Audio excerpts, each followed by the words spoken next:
Hello, everyone. Welcome back to Simple English Talks. We're so happy you're here with us today. No matter where you're listening from, thank you for spending some time with us. If you're learning English and sometimes feel tired, frustrated, or even ready to quit, today's episode is especially for you. Hi, everyone. It's wonderful to have you here. You know, learning a language can be a long journey. Some days you feel confident and excited. Other days you might feel like you're not improving at all. If you've ever felt that way, you're definitely not alone. That's so true. I remember learning something new and thinking, why can't I remember this? I'd study a word today and forget it tomorrow. It was frustrating. But over time, I learned that progress doesn't always happen as quickly as we want. Exactly. And that's what we're talking about today. Why you should never give up on your English journey. It doesn't matter if you're a complete beginner or if you've been studying for years. This message is for you. By the end of today's episode, you'll learn how to stay motivated, how to handle mistakes, and how to build confidence step by step. Most importantly, you'll understand that making slow progress is still progress. Before we begin, we'd love to hear from you. Why are you learning English? Is it for work, travel, school, or simply because you enjoy it? Write your answer in the comments. We really enjoy reading your stories. And if you enjoy learning with us, don't forget to like this episode, share it with a friend, and subscribe to Simple English Talks. We create episodes to help you improve your English in a simple and comfortable way. All right, let's begin our conversation and talk about why you should never give up on English. One of the biggest reasons people stop learning English is because they compare themselves to others.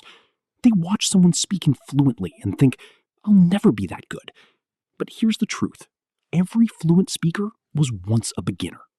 That's an important point. Nobody starts by speaking perfect English. Everyone starts with simple words, simple sentences, and lots of mistakes. Learning a language is like learning to ride a bicycle. At first, you wobble. Sometimes you fall. But little by little, you improve. Let's look at a simple sentence structure. Subject plus verb plus object. For example, I study English. That's all you need to start communicating. You don't need complicated grammar to begin speaking. Here are a few examples. I read books. I watch videos. I practice English. I learn new words. I speak with friends. These are simple sentences, but they communicate real meaning. And that's what matters. Communication comes first. Perfection comes later. Many learners think they must know everything before they speak, but that's impossible. Imagine a child learning their first language. Do they wait until they know every grammar rule? Of course not. They speak, make mistakes, learn, and keep going. Let me ask you something. Have you ever been afraid to speak English because you thought people might laugh at you? Many listeners probably answered yes. And if that's you, remember this. Most people respect someone who is trying to learn another language. It takes courage. Exactly. I always tell learners that mistakes are signs of progress. If you're making mistakes, it means you're using the language. That's a good thing. Here's a practice activity. Say these sentences out loud. I can learn English. I improve every day. I don't give up. My mistakes help me learn. Try saying them slowly and clearly. Notice the negative form in one of those examples. I don't give up. We use don't with the base verb. It's a simple structure, but it's very useful in daily conversation. Can you make your own sentence with don't? Maybe, I don't stop practicing. I don't lose hope. I don't quit. Try creating one right now. Another reason learners lose motivation is because they focus only on what they can't do. Instead, focus on what you can do. That's a great idea. Maybe 6 months ago, you couldn't introduce yourself in English. Now you can.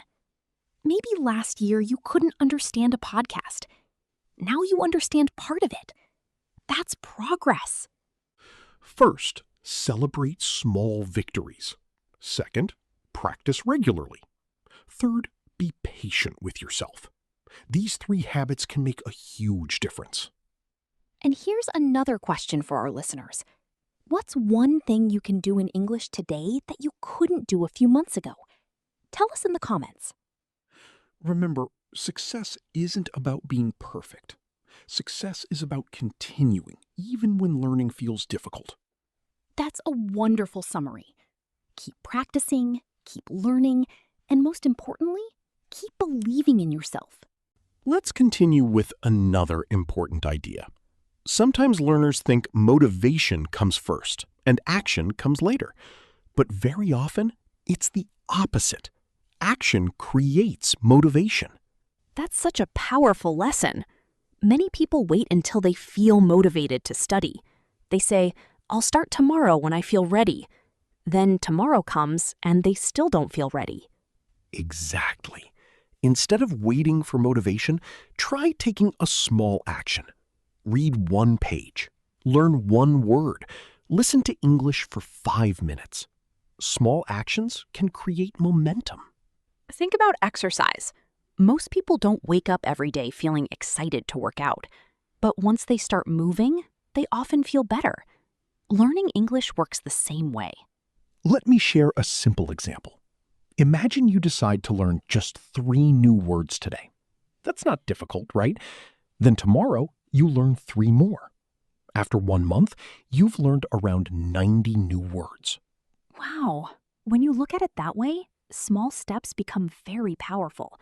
Many learners underestimate what they can achieve over time.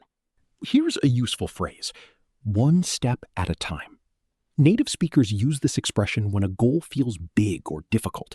It means you should focus on the next small step instead of worrying about everything. Let's use it in a few examples. My English isn't perfect, but I'm improving 1 step at a time. I'm learning vocabulary 1 step at a time. I'm building confidence 1 step at a time. Those examples sound very natural, and they remind us that language learning is a process, not a race. Speaking of races, have you ever compared your progress to someone else's?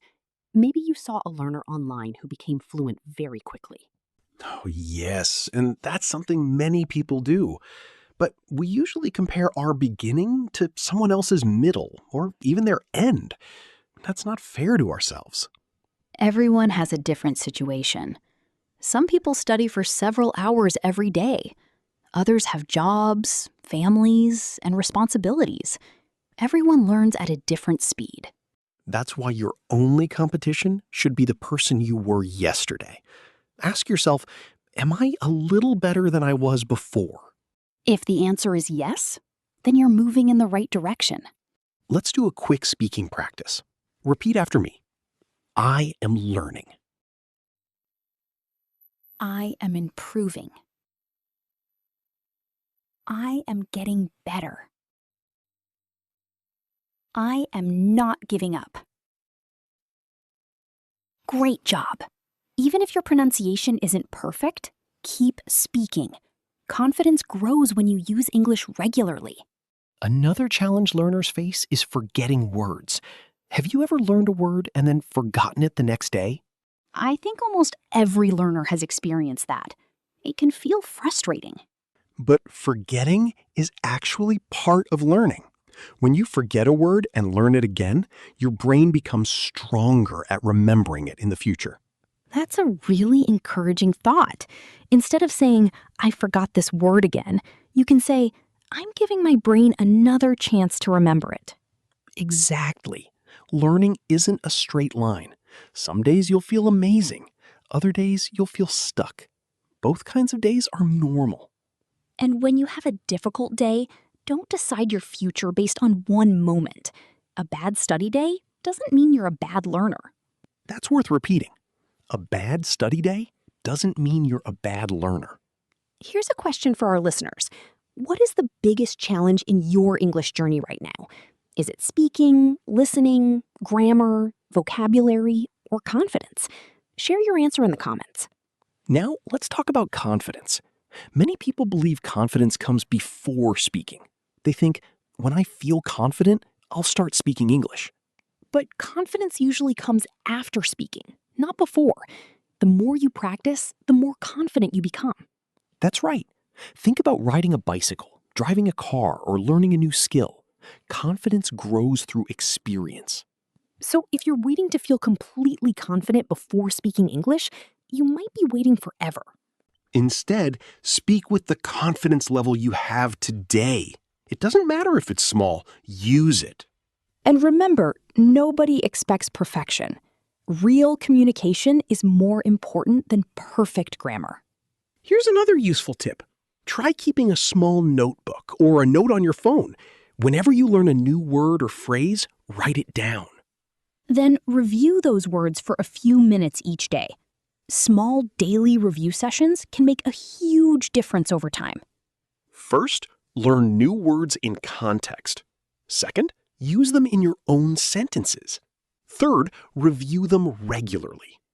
Those 3 habits can help vocabulary stay in your memory much longer. Before we move on, we'd love another comment from you. What is your favorite English word right now? Maybe it's a simple word. Maybe it's an interesting phrase. Tell us below. Remember, every word you learn, every sentence you speak, and every mistake you make is helping you move forward. Keep going, keep practicing, and keep believing in yourself.